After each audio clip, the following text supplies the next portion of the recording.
तो चलिए आज एक बहुत ही पावरफुल 3 स्टेप वाले सिस्टम को समझते हैं। एक ऐसा सिस्टम जो सिर्फ मोटिवेशन से कहीं ज्यादा मजबूत है।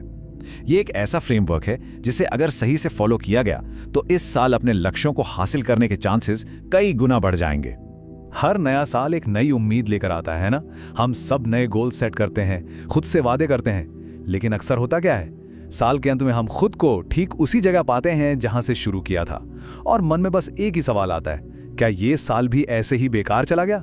चलिए आज इस पैटर्न को हमेशा के लिए तोड़ते। देखिए, प्रॉब्लम मोटिवेशन की नहीं है, हम सब में आगे बढ़ने की चाहत तो है। असली कमी है एक भरोसेमंद सिस्टम की, एक ऐसे तरीके की जो हमें तब भी आगे धकेलता रहे जब हमारा जोश ठंडा पड़ चुका हो। और वो सिस्टम यही है, इसका नाम है द मैट मेथड। ये कोई मैजिक ट्रिक नहीं है, बल्कि एक बिल्कुल साफ, सीधा और दमदार प्रोसेस है जो गोल्स को हकीकत में बदलने के लिए ही बनाया गया है। तो चलिए इसे समझते हैं। मैट मेथड में सबसे पहले आता है एम, जिसका मतलब है मिशन। ये हमारे लक्ष्य को सिर्फ एक इच्छा नहीं, बल्कि एक अटूट उद्देश्य बना देता है। एक ऐसा मिशन जिसमें फेल होने का कोई ऑप्शन ही नहीं है। मिशन के बाद आता है ए, यानी एक्शन, क्योंकि एक मिशन बिना रोज की मेहनत के सिर्फ एक ख्याल बनकर रह जाता है। एक्शन वो डिसिप्लिन्ड काम है जो हर दिन थोड़ा थोड़ा करके हमें हमारे मिशन के करीब ले जाता है। और आखिर में है टी, यानी ट्रैक करना, क्योंकि जिस चीज को हम मापते नहीं हैं उसे सुधार भी नहीं सकते। अपनी प्रोग्रेस को ट्रैक करने से ही यह पक्का होता है कि हम सही रास्ते पर हैं और लगातार बेहतर हो रहे हैं। चलिए अब पहले स्टेप यानी मिशन को थोड़ा गहराई से समझते हैं। यहाँ हम सीखेंगे कि अपने गोल्स को बस एक टू डू लिस्ट की तरह नहीं, बल्कि एक असली मिशन की तरह कैसे देखें। बस एक पल के लिए सोचिए कि आप किसी स्पेशल फोर्स के सैनिक हैं।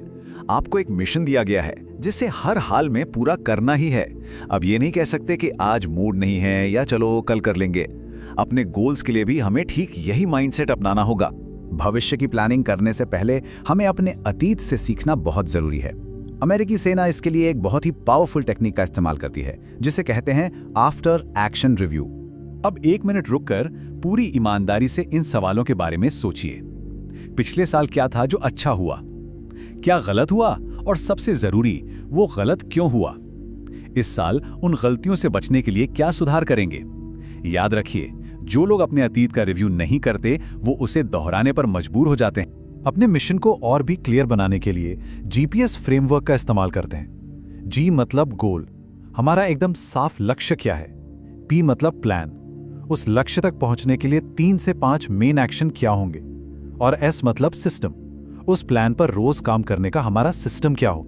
अब बात करते हैं फोकस की।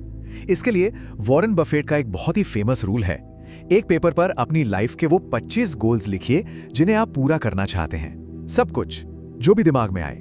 अब उस लिस्ट को ध्यान से देखिए और उसमें से सिर्फ 3 सबसे जरूरी गोल्स पर एक सर्कल बनाइए। यही है आपके टॉप 3, और बाकी के 22 उन्हें काट दीजिए। असल में यही 3 आपका असली मिशन है, बाकी सब कुछ सिर्फ ध्यान भटकाने वाली चीजें हैं। तो अब हमारे पास एक क्रिस्टल क्लियर मिशन है, लेकिन एक मिशन सिर्फ एक सपना ही रह जाता है जब तक उस पे एक्शन ना लिया जाए। और यहीं पर आता है हमारा दूसरा और शायद सबसे जरूरी कदम, ए यानी एक्शन। इस लाइन को बहुत गहराई से समझने की जरूरत है। अनुशासन कोई सजा नहीं है, ये वो पुल है जो हमें हमारे सपनों तक ले जाता है। इसके बिना हमारे लक्ष्य हमेशा दूर की एक धुंधली तस्वीर ही बने रहेंगे। अनुशासन कोई ऑप्शन नहीं है, ये सफलता की बुनियाद है। अक्सर लोग प्रेरणा और अनुशासन को एक ही मान लेते हैं, लेकिन ये दोनों बहुत अलग हैं। मोटिवेशन एक फीलिंग की तरह है जो आज है तो शायद कल नहीं होगी, लेकिन अनुशासन वो एक स्किल है। वो हमसे तब भी काम करवाएगा जब हमारा बिल्कुल मन नहीं होगा, और असली तरक्की वहीं से होती है। और सबसे अच्छी बात पता है क्या है? अनुशासन कोई पैदाइशी टैलेंट नहीं है, ये एक मसल की तरह एक स्किल है जिसे कोई भी प्रैक्टिस करके डेवलप कर सकता है। छोटी शुरुआत करके, रोज प्रैक्टिस करके धीरे धीरे ये हमारी आदत बन जाता है। अब हम इस सिस्टम के आखिरी लेकिन बहुत ही जरूरी हिस्से पर आते हैं, ट्रैकिंग। अक्सर लोग एक्शन तो लेने लगते हैं, पर यह देखना भूल जाते हैं कि वो सही दिशा में जा भी रहे हैं या नहीं। और जैसा कि कहते हैं, जिसे आप ट्रैक नहीं करते उसे आप सुधार भी नहीं सकते। इसके लिए सबसे ताकतवर टूल है फिजिकल जर्नलिंग।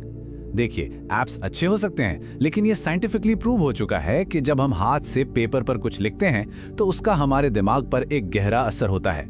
ये कमिटमेंट और क्लैरिटी को बढ़ाता है। और इसे बहुत कॉम्प्लेक्स बनाने की जरूरत नहीं है। एक सिंपल सा स्ट्रक्चर फॉलो करें। एक पेज पर अपने पूरे साल के गोल्स, हर दिन की शुरुआत में दिन के 3 सबसे जरूरी काम लिखें। हर हफ्ते के अंत में देखिए कि क्या सही गया और क्या नहीं, और हर महीने चेक करिए कि आप अपने बड़े मिशन के कितने करीब पहुंचे हैं। ये रिदम बहुत जरूरी है। रोज की ट्रैकिंग हमें पटरी पर रखती है। हर हफ्ते और महीने का रिव्यू हमें सही दिशा दिखाता है, और हर 3, 6 और 12 महीने में बड़ी पिक्चर देखने से ये पक्का हो जाता है कि हमारा जहाज सही मंजिल की तरफ ही बढ़ रहा है। तो अब एक बात बिल्कुल साफ है, चाहे वो एक क्लियर मिशन तय करना हो, उस पर लगातार एक्शन लेना हो, या उसे सही से ट्रैक करना हो, इन तीनों को चलाने वाला जो फ्यूल है वो एक ही है, अनुशासन। इसके बिना ये पूरा सिस्टम सिर्फ कागज पर ही रह जाएगा। तो आखिर में सवाल बहुत सीधा है, क्या ये साल भी पिछले सालों की तरह ही गुजर जाएगा, या इस बार अनुशासन को अपनाकर अपने लक्ष्यों को हकीकत में बदला जाएगा? फैसला हमें ही करना है।